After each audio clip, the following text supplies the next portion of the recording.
ஹோமோட episode 1 பார்த்திருப்பீங்க. கடைசியில தெரியா முடிச்சிருப்பாங்க. அதே மாதிரி தான் இனிமேல் வர 9 எபிசோட்லயும் பரபரப்புக்கும் த்ரில்லுக்கும் பஞ்சமே இருக்காது. சோ நீங்க டைரக்டா எபிசோட் 2க்கு வந்துட்டீங்கன்னா எபிசோட் 1 நான் அதுக்கு முன்னாடி அப்லோட் பண்ணிருப்பேன். இப்ப மேல ஐ பட்டன்ல ஒரு லிங்க் இருக்கு பாத்தீங்களா, அதை டக்குன்னு கிளிக் பண்ணி பார்த்துட்டு வாங்க. உண்மைக்குமே ஒருத்தான வெப் சீரிஸ். அதுவும் இந்த ஜாம்பி படம், இந்த த்ரில்லான படத்தை மட்டும் விரும்பி பாக்குறவங்களுக்கு இந்த சீரிஸ் ஒரு ட்ரீட்னு தான் சொல்லி ஆகணும். சோ பாக்காதவங்க பார்த்துட்டு வந்துருங்க. ஒன்லைனர் என்னன்னு ரொம்பவே ஷார்ட்டா சொல்லிடுறேன். அதாவது இந்த உலகத்துல இருக்கிற எல்லா இடமும் ஜாம்பியாலையும் மான்ஸ்டராலையும் அட்டாக் பண்ணப்படுது. இந்த டைம்ல ஒரு அபார்ட்மெண்ட்குள்ள ஒரு 30 பேர் வசமா மாட்டிக்கிறாங்க. சோ அந்த அபார்ட்மெண்ட்குள்ள இருந்து அவங்க எப்படி தப்பிச்சாங்க அப்படின்றத ரொம்பவே பரபரப்பா விறுவிறுப்பா கூட்டிட்டு போன கதை தான் 2020 வருஷம் நெட்ஃபிளிக்ஸ்ல ரிலீஸ் ஆன ஸ்வீட் ஹோம். சரி வாங்க நம்ம எபிசோட் 2 ஓட கதைக்குள்ள போகலாம். போன எபிசோட் லாஸ்ட்ல எப்படி முடிச்சிருப்போம், நம்ம ஹீரோவோட மூக்குல கொலகொலன்னு ரத்தம் வந்திருக்கும், அதோட முடிச்சிருப்போம். இந்த எபிசோடோட ஸ்டார்டிங்லயே நம்ம ஹீரோவோட பிளாஷ்பேக்கா காமிக்கிறாங்க.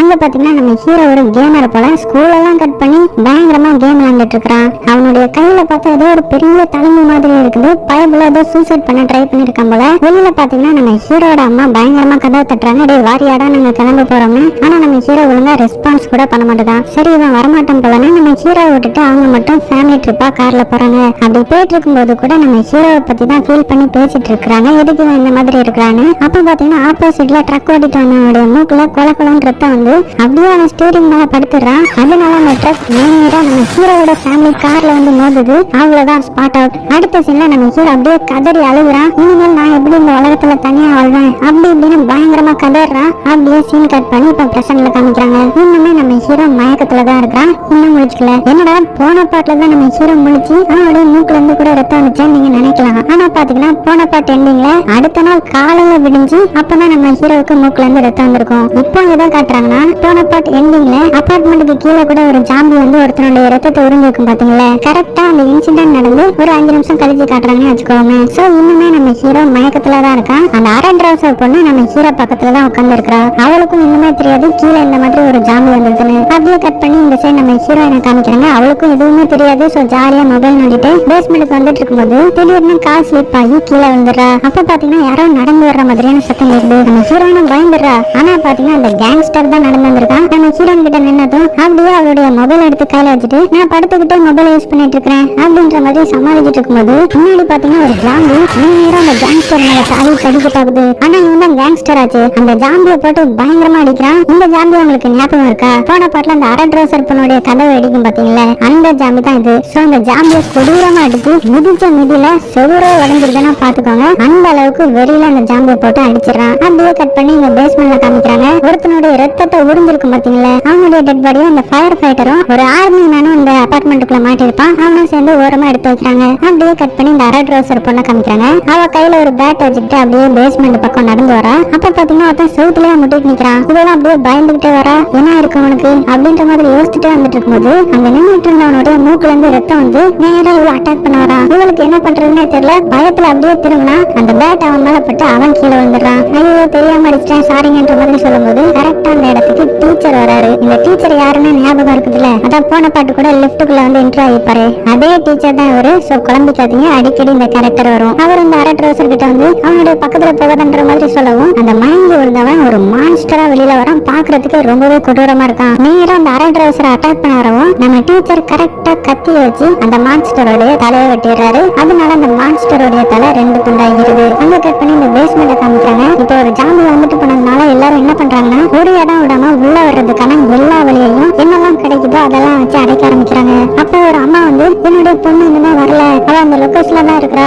சோ அடைக்காதீங்க, என்ன வெளியில விடுங்க, நான் போய் பார்த்துட்டு வரேன்ற மாதிரி கதறாங்க. ஆனா யாருமே இந்த அம்மாவுடைய பேச்சை கேட்க ரெடியா இல்ல. இங்க இருக்கிற எல்லாருமே ஹெல்ப் பண்றது யாருன்னு பாத்தீங்கன்னா நம்ம ஹீரோயினோட அண்ணன் தான். ஏன்னா அவன் தான் தைரியமா அந்த மான்ஸ்டர் கூட சண்டை போட்டாங்க. அதனால ஹீரோயினோட அண்ணன் சொல்றதெல்லாம் இங்க இருக்கிற எல்லாருமே கேக்குறாங்க. உடனே இந்த அண்ணன்காரங்கிட்ட வந்து என்னுடைய பொண்ணு இந்த லொகேஷன்ல தான் இருக்கிறா, நீங்களாவது சொல்லுங்க, திறந்து விடுங்க, நான் மட்டும் போய் பார்த்துட்டு வந்துடுறேன்னு சொல்லும்போது ஹீரோயினோட அண்ணன்காரன் என்ன சொல்றான்னா அந்த இடம் கம்ப்ளீட்டா அழிஞ்சிருச்சு, நீங்க சொல்றது நம்ப முடியாது, இங்க இருந்து உங்களை வெளியில விட்டா உங்களுக்கு தான் சேஃப் கிடையாது, அதனால நாங்க உங்களை வெளியில விட மாட்டோம்னு ஸ்ட்ரிக்டா சொல்லிடுறான். இப்ப அப்படியே கட் பண்ணி இந்த தலையை வெட்டின மான்ஸ்டரை காமிக்கிறாங்க. அதை பாத்தீங்கன்னா தலை பாதிதான் இருக்குது, இருந்தாலும் அந்த உயிர் வந்து எங்களுக்கு நடக்க ஆரம்பிக்குது. அப்படின்னா இந்த மான்ஸ்டருங்களுக்கு சாவே கிடையாது போல. இப்ப அப்படியே கட் பண்ணி மறுபடியும் பேஸ்மெண்ட்ல காமிக்கிறாங்க. இங்க இருக்கிற எல்லாருமே ரொம்பவே பயந்து போயிருக்காங்க. ஏன்னா மாடிக்கு போனாலும் அங்க யாராவது இருப்பாங்களான்னு பயத்துல இருக்கும்போது இந்த இடத்துல யங்ஸ்டர் ஒருத்தன் இருக்கான். அவன் அங்க இருக்கிற கொஞ்சம் பேருடைய மண்டையை கிளவி நம்ம தைரியமா மேல போவோம், மேலெல்லாம் ஒண்ணும் இருக்காது அப்படி இப்படின்னு கொஞ்சம் பேர் மண்டையை கிளவி மாடிக்கு போறதுக்காக ரெடி ஆகுறான். ஆனா அந்த ஆர்மி ஆபீசர் பாத்தீங்கன்னா மாடிக்கெல்லாம் போகாதீங்க, அங்க எத்தனை பேர் அஃபெக்ட் ஆயிருக்காங்கன்னு தெரியாது, சோ இங்க இருக்கிறது தான் நமக்கு சேஃப் அப்படின்ற மாதிரி இந்த யங்ஸ்டரை தடுத்துட்டு இருக்கும்போது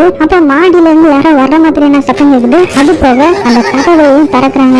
இவங்க எல்லாருமே பயத்துல பாத்துட்டு இருக்கும்போது பார்த்தா அங்க வந்தது அந்த கேங்ஸ்டர் தான். அவன் தானே மேல இருந்து பேஸ்மெண்ட் வந்துட்டு இருந்தான். இவங்க பார்த்ததும் கூட கொஞ்சம் அப்படியே ஜெர்க்காய் நிக்கிறாங்க. ஏன்னா இந்த கேங்ஸ்டர் மேல அந்த ஜாம்பி விழுந்ததுனால கடிச்சிருக்கும்ல, அதோட மார்க் இவனுடைய முதுகுல இருக்கு. அதனால இவனையும் ஜாம்பி கடிச்சிருச்சு, இவன் கொஞ்ச நேரத்துல மாறிடுவா, இவனால நமக்கு ஆபத்துன்னு அந்த தாத்தா இருக்காரு பாத்தீங்களா, அந்த குசும்புகார தாத்தா இந்த கேங்ஸ்டர் முதுகுலையா ஷாக் கொடுத்து அப்படியே மட்டையாக்கிறாரு. சோ இப்பதான் காலையில விடிற மாதிரியும் நம்ம ஹீரோவுக்கு மூக்குல இருந்து கொல கொலன்னு ரத்தம் வர மாதிரியும் காமிக்கிறாங்க. அப்படின்னா இப்பதான் செகண்ட் எபிசோட ஸ்டார்ட் ஆகுது. அப்புறமா நம்ம ஹீரோ மூக்கெல்லாம் தொடச்சிட்டு இதை பத்தி இன்டர்நெட்ல சர்ச் பண்ணி பாக்குறான். அப்போ இதை பத்தி ஒரு இதுல படிக்க ஆரம்பிக்கிறான். அதை நம்ம ஹீரோவும் படிக்கிறான், கீழே பேஸ்மெண்ட்ல இருக்கிற ஹீரோயினோட அண்ணனும் படிக்கிறான். சேம் டைம்ல அதை நமக்கு காமிக்கிறாங்க. அதாவது இது ஒரு டிசீஸ்லாம் கிடையாது, இது ஒரு சாபம். உங்களுக்கு திடீர்னு மூக்குல இருந்து ரத்தம் வரும், என்னென்னலாமா தோணும். சோ இப்படி தோணும் போது நீங்க என்ன பண்ணாலுமே தப்பாதான் முடியும். இது எப்படி வந்துச்சுன்னு தெரியல, ஆனா ஒரு வாட்டி வந்தாலே இதை உங்களால ஜெயிக்கவே முடியாது. அதனால இந்த மாதிரி சிம்டம் உங்ககிட்ட இருந்துச்சுன்னா தயவு செஞ்சு சூசைட் பண்ணிக்கோங்க. உங்களால மத்தவங்களுக்கு தான் பிரச்சனை இல்ல, நான் வாழணும்னு நினைச்சீங்கன்னா உங்களுக்கு ஒரே ஒரு வழிதான் இருக்குன்னு ஒண்ணு போட்டிருக்குது. அதை ரெண்டு பேருமே அப்படியே ஷாக் ஆகி பாக்குறாங்க.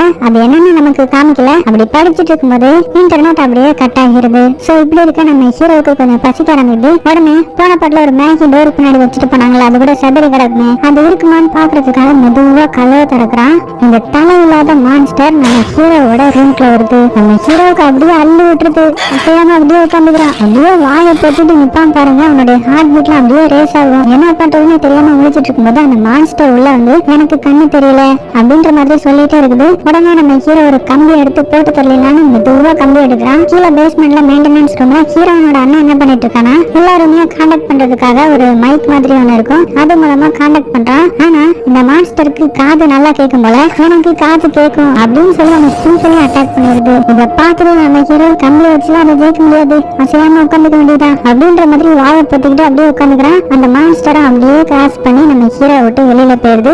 இப்பதான் நம்ம ஹீரோவுக்கு உயிரே வருது. அங்க கட் பண்ண அந்த பேஸ்மெண்ட்ல காமிக்கிறாங்க. இந்த கேங்ஸ்டரை கட்டி போட்டிருப்பாங்கல்ல, அவர் எப்படியாவது கொலை பண்ணணும், இல்லன்னா அவர் கடிச்சா எல்லாருமே ஜாம்பியா மாறிடுவாருன்னு அந்த தாத்தா இருக்காருல்ல, அவரு கேங்ஸ்டரை கொலை பண்றதுக்காக மாஸ்க் எல்லாம் போட்டு போறாரு. ஏன்னா கொரோனா வைரஸ் மாதிரி பரவிடும்னு நினைச்சிட்டாரு போல. கரெக்டா கேங்ஸ்டரை கொலை பண்ண போகும்போது அந்த கேங்ஸ்டரை முடிச்சுக்கிறான். அப்புறம் என்ன நடக்கும்னு சொல்ல தேவையில்ல, ஒரே அடி இந்த தாத்தா மட்டையாடுறாரு. அப்படியே அங்க கட் பண்ணி இந்த ட்ரௌசர் பண்ணியும் அந்த கொரியன் டீச்சரையும் காமிக்கிறாங்க. ரெண்டு பேரும் ஒன்னா தானே வந்துட்டு இருக்காங்க. அப்படி வந்துட்டு இருக்கும்போது ஒரு ரூம்ல இருந்து ஏதோ ஒரு சத்தம் கேக்குது. திறந்து பார்த்தா அந்த கேங்ஸ்டர் டேப்பால ஒருத்தனை சுத்தி வச்சு கொடுமைப்படுத்திட்டு இருந்தான் பாத்தீங்களா, அவன் தான் அது. அப்புறமா அவனை காப்பாத்தி யார் ஒண்ணு இந்த மாதிரி பண்ணாங்கன்னு கேட்கும்போது ஒரு திருடன் தான் என்ன இந்த மாதிரி கட்டி வச்சு டார்ச்சர் பண்ணிட்டான்னு அந்த டேப் மேன் சொல்றான். அவனை செல டேப் வச்சு சுத்தி வச்சிருந்ததுனால அவனை டேப் மேன் சொல்லுவான். அப்பதான் கொஞ்சம் கிளியரா புரியும் உங்களுக்கு. அங்க கட் பண்ணி நம்ம ஹீரோவை காமிக்கிறாங்க. இன்னைக்கு டேட் பாத்தீங்கன்னா அவன் சாகிறதுக்காக ஒரு டேட் குறிச்சு வச்சான் பாத்தீங்களா, அந்த நாள் தான் இது. சோ மான்ஸ்டரா மாறதுக்குள்ள எப்படியாவது சூசைட் பண்ணிக்குவோம், அப்பதான் மத்தவங்களுக்கு பிரச்சனை வராதுன்னு நினைச்சிட்டு இருக்கும்போது வெளியில ஏதோ சத்தம் கேக்குது. வெளியில வந்து எட்டி பார்த்தா ஒருத்தன் கயிறை கட்டி கீழே இறங்கிட்டு இருக்கிறான். பக்கத்துல அவனுடைய குழந்தை ரெண்டு பேரும் அப்பா கீழே போகாதீங்கப்பா, எங்களுக்கு ரொம்பவே பயமா இருக்குன்ற மாதிரி சொல்லவும், உங்களுக்கு சாப்பாடு எடுக்கிறதுக்காக தான் நான் கீழே போறேன், கொஞ்சம் பொறுமையா இருங்க, நான் எடுத்துட்டு வந்துடுறேன்னு அவர் கீழே இறங்கிட்டே இருக்கிறாரு. அப்ப பாத்தீங்கன்னா ஒரு கண்ணு மட்டும் இருக்கிற ஒரு மான்ஸ்டர் அவனை வந்து அப்படியே கீழே தள்ளி விடுது. அதனால அவன் செத்து போறான். அடுத்தது இந்த ரெண்டு குழந்தைங்களையும் பிடிக்கிறதுக்காக வருது. உடனே நம்ம ஹீரோ என்ன பண்றான்னு பாத்தீங்கன்னா ஏதாவது பண்ணி அவங்கள காப்பாத்தணும்னு இவன் இவ்வளவு நாள் விளையாண்டுட்டு இருந்தான் பாத்தீங்களா, அந்த மானிட்டர் எடுத்து அப்படியே அந்த மான்ஸ்டர் மேல போடவும் அந்த மான்ஸ்டர் அந்த ரெண்டு குழந்தைங்களை விட்டுட்டு ஏன் விளையாட தூக்கி எறியறன்னு நேரா நம்ம ஹீரோ நோக்கி வருது. ஒரு கட்டத்துல நம்ம ஹீரோவையும் பிடிச்சிருது. அதுவும் எப்படி பிடிச்சிருக்குன்னு பாத்தீங்கன்னா இந்த பாம்பெல்லாம் யாரையோ சுத்தி வச்சிருக்கு பாத்தீங்களா, அதே மாதிரி நம்ம ஹீரோவை பிடிச்சிருக்கு. இந்த டைம்ல ஒரு மியூசிக் போடுவாங்க பாருங்க, அப்பா வேற லெவல்ல இருக்கும், சும்மா தெறிக்க விட்டுருப்பானுங்க. நம்ம ஹீரோவும் அவ்வளவுதான்டா நம்ம முடிஞ்சோம் அப்படின்ற மாதிரி நினைச்சிட்டு இருக்கும்போது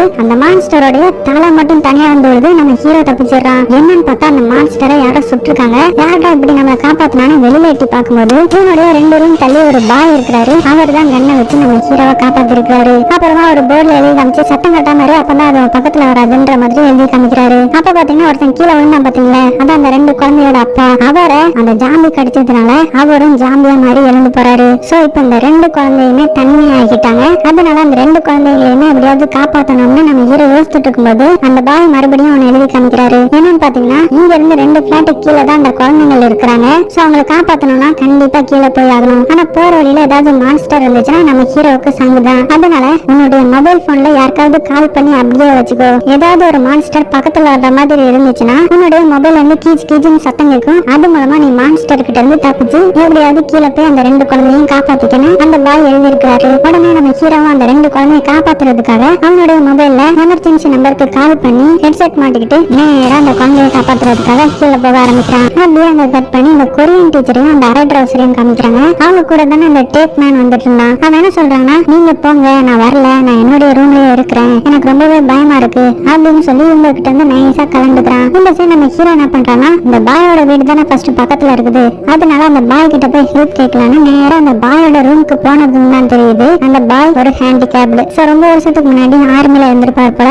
அதனாலதான் இப்படி நடந்திருக்கும் போல. நம்ம ஹீரோவை பார்த்ததும் உன் கையில இருக்கிற ஆயுதத்தை செம்மையா செஞ்சிருக்கிற, ஆனா என்கிட்ட கூட நான் உனக்கு இன்னுமே அப்கிரேட் பண்ணி தரேன்னு அந்த ஸ்டிக்கை வாங்கி அதுல முன்னாடி மாடி இருக்கிற ஒரு மொக்க கத்தி எடுத்து தூர போட்டு இவர் ஆர்மியா இருந்தாருன்னு சொல்லியிருந்தாருல, அதனால ஒரு பயங்கரமான கத்தியை வச்சு அதுல ஷாக் கொடுக்குற மாதிரியும் ரெடி பண்ணி ஒரு பக்காவான வெப்பனை ரெடி பண்ணி நம்ம ஹீரோ கிட்ட கொடுத்து இப்ப போய் அந்த குழந்தைங்களை காப்பாத்துன்னு சொல்லி அனுப்பி வைக்கிறாரு. நம்ம ஹீரோ அப்படியே மெல்ல நடந்து போறான். அப்ப அந்த தலை பாதியா இருக்கிற மான்ஸ்டர் இருந்துச்சு பாத்தீங்களா, அது இன்னுமே அங்கதான் சுத்திட்டு இருக்குது போல. உடனே அதை பார்த்ததும் லிப்டுக்குள்ள போய் நம்ம ஹீரோ ஒழிஞ்சிக்கிறான். அதே லிப்டுக்குள்ள ஸ்டார்டிங் சீன்ல அந்த செக்யூரிட்டிக்கு ஒரு மீன் பாக்ஸ் கொடுத்திருப்பாங்கல்ல, அந்த மீன் பாக்ஸ் அங்கதான் கிடக்குது. அதுவும் அது மேல இங்கேயாம வச்சிட்டு இருக்குது. இந்த சத்தத்தை கேட்டு அந்த மான்ஸ்டர் இங்க வந்து அந்த மீன் பாக்ஸ் தான் அட்டாக் பண்ணுது. சோ நம்ம ஹீரோவும் பயந்து போய் அந்த மான்ஸ்டரை அந்த வெப்பனை வச்சு பயங்கரமா குத்துறான். ஆனா அது சாகிற மாதிரியே தெரியல. அடுத்தது நம்ம ஹீரோ தான் அட்டாக் பண்ண பாக்குது. சோ நம்ம ஹீரோ என்ன பண்றான்னு பாத்தீங்கன்னா, இதுக்கு காது மட்டும் தானே கேட்கும், அதனால ஒரு பால் எடுத்து த்ரோ பண்ணி இந்த மான்ஸ்டரை கன்ஃபியூஸ் பண்ணி தலையிலேயே வந்து குத்திடுறான். அதனால அந்த மான்ஸ்டர் அப்படியே கீழே விழுந்துருது. இது எல்லாத்தையுமே பேஸ்மெண்ட்ல இருந்து ஹீரோனோட அண்ணன் கேமரா மூலமா பாத்துட்டே இருக்கிறான். அது போக பேஸ்மெண்ட்ல நிறைய பேர் இருந்தாங்க பாத்தீங்களா, அவங்க எல்லாம் எங்க தங்குறாங்கன்னா பக்கத்துலயே டே கேர் சென்டர்னு ஒண்ணு இருக்கும். அதுல நிறைய ரூம்ஸ் இருக்கிறதுனால கீழே இருந்து எல்லாருமே அங்கதான் சேஃபா இருக்காங்க. இந்த டைம்ல திடீர்னு பவர் ஆஃப் ஆகிடுது. உடனே நம்ம ஹீரோயினோட அண்ணன் அந்த ஃபயர் ஃபைட்டர் பொண்ணு இருக்கா பாத்தீங்களா, அதான் தைரியமான பொண்ணு, அவகிட்ட ஹெல்ப் கேக்குறான். உடனே அவளும் ஒரு டார்ச் லைட் எடுத்துட்டு எதுக்கு பவர் கட் ஆயிருக்குன்னு பாக்குறதுக்காக இந்த எலக்ட்ரிசிட்டி ரூமுக்கு இந்த ஃபயர் ஃபைட்டர் பொண்ணு போக ஆரம்பிக்கிறா. அப்படியே அங்க கட் பண்ணி இங்க அந்த 2 குழந்தைகளையும் காமிக்கிறாங்க. பயத்திலேயே உட்காந்துட்டு இருக்கும்போது அவங்களுடைய ரூமுக்கு யாரோ வர்ற மாதிரியான சத்தம் இருக்குது. யாருன்னு பார்த்தா நம்ம ஹீரோ தான் எப்படியோ ஒரு வழியா அவங்க இருக்கிற வீட்டுக்கு வந்துடுறான். அப்ப அந்த சின்ன பையன் நம்ம ஹீரோ கிட்ட, எப்படியாவது எங்களை காப்பாத்துங்க சார், எங்க அப்பாவும் தெரியாம மாடியில இருந்து கீழே விழுந்துட்டாங்க, அவங்களையும் எப்படியாவது காப்பாத்துங்கன்னு பாவமா கேட்கும்போது, இல்லம்மா 12வது மாடியில இருந்து ஒழுங்கா யாருமே பழச்சது கிடையாது, உங்க அப்பா இறந்து போயிட்டாங்க, நீங்க கவலைப்படாதீங்க, நான் உங்களை நல்லா பாத்துக்கிறேன், இப்போ இங்கே இருந்தா உங்களுக்கு ரொம்பவே வயிறு பசிக்கும். சோ 14th ஃப்ளோர்ல நிறைய சாப்பாடுலாம் இருக்குது, ஆனா அங்க போறது ரொம்ப ரொம்ப கஷ்டம், வெளியில நிறைய மான்ஸ்டர்ஸ் எல்லாம் இருக்குது, இருந்தாலும் உங்களை நான் சேஃபா கூட்டிட்டு போறேன்னு அந்த 2 குழந்தைகளையும் கூட்டிட்டு வெளியில வரான். அப்ப பாத்தீங்கன்னா நம்ம ஹீரோவோட மூக்குல இருந்து கொலன்னு ரத்தம் வர ஆரம்பிக்குது. உடனே அந்த 2 சின்ன குழந்தைங்க கிட்டையும் வேகமா வந்து ஓடிடுங்கன்ற மாதிரி சொன்னதும் நம்ம ஹீரோவுக்கு நிறைய ஹாலுசினேஷன் எல்லாம் வர ஆரம்பிக்குது. அதாவது நம்ம ஹீரோ மாதிரி இன்னொரு உருவம் அவன் கண்ணுக்கு தெரியுது. அந்த உருவத்தோட கண்ணு பாத்தீங்கன்னா அப்படியே பிளாக்கா இருக்குது. அது நம்ம ஹீரோவை பார்த்து நீ ஒரு கோலை அப்படி இப்படின்னு நம்ம ஹீரோவை டாமினேட் பண்ண ஆரம்பிக்குது. அப்போ நம்ம ஹீரோவோட சீரியஸ் இருப்பான் பாருங்க, அப்படியே இந்த 2nd எபிசோட்ல தொடரும்னு போடுறாங்க. சோ 2nd எபிசோட் வேற லெவல்ல இருந்திருக்கும் நம்புறேன். இதே மாதிரி தான் மிச்சம் இருக்கிற 8 எபிசோடும் தெரியா இருக்கும். சோ சப்ஸ்கிரைப் பண்ணாதவங்க மறக்காம சப்ஸ்கிரைப் பண்ணி வச்சுக்கோங்க. அடுத்தது 3வது எபிசோட்ல வந்து உங்களை சந்திக்க